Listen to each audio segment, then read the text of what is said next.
Star Trek, Galaxy Quest. Okay, we got those out the way. We all know that's what they're doing. We all know that's where Seth MacFarlane's going. Okay, let's move on. Now, I am not a Family Guy type of guy. I've never been much of a fan of that show. I've never been that big a fan of Seth MacFarlane.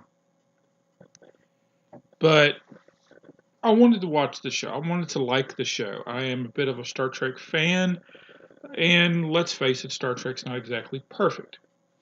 I have watched all of DS9, which is my favorite of them. I have watched The Next Generation, which I'm also a huge fan of. I've watched all of Voyager, which is extremely hit or miss, and toward the end did become a bit of a chore.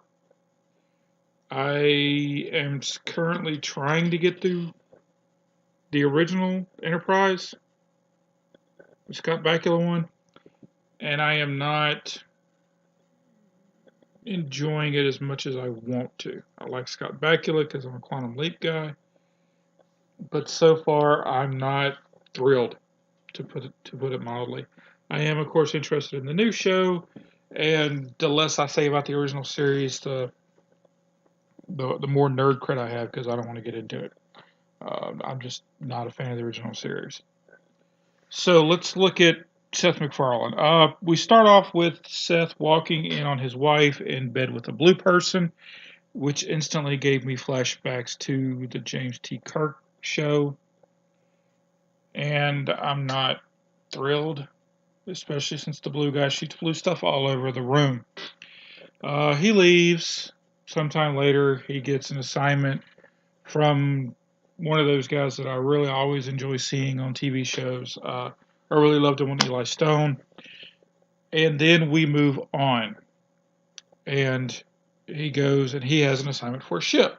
So he goes and finds one of his buddies who is his major pilot, but he's a bit of a screw up as well as Seth MacFarlane. Don't ask. And he goes to the ship.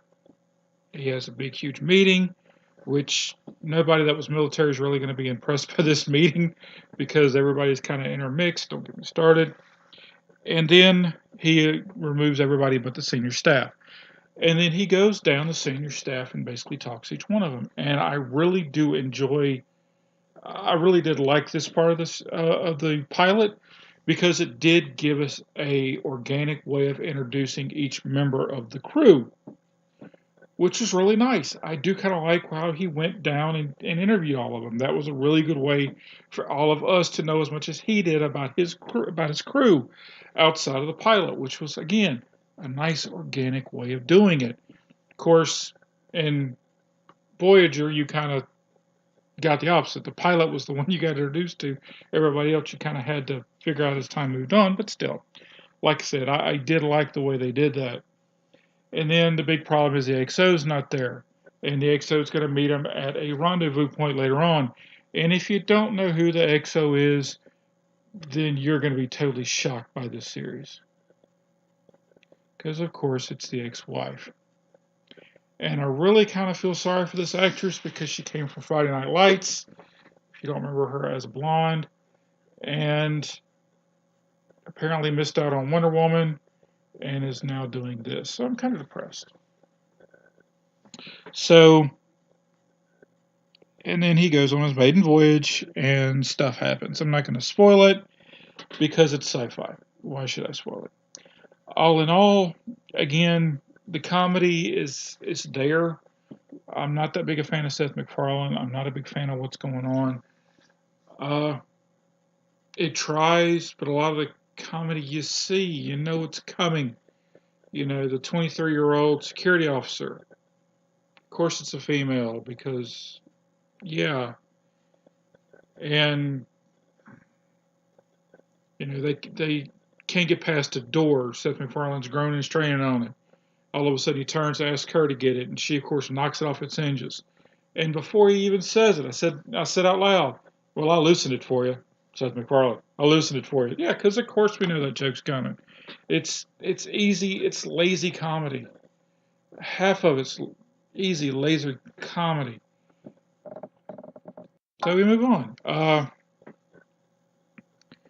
Will I watch the second episode? Yeah, because I like sci-fi. Yeah, because I think it's worth doing.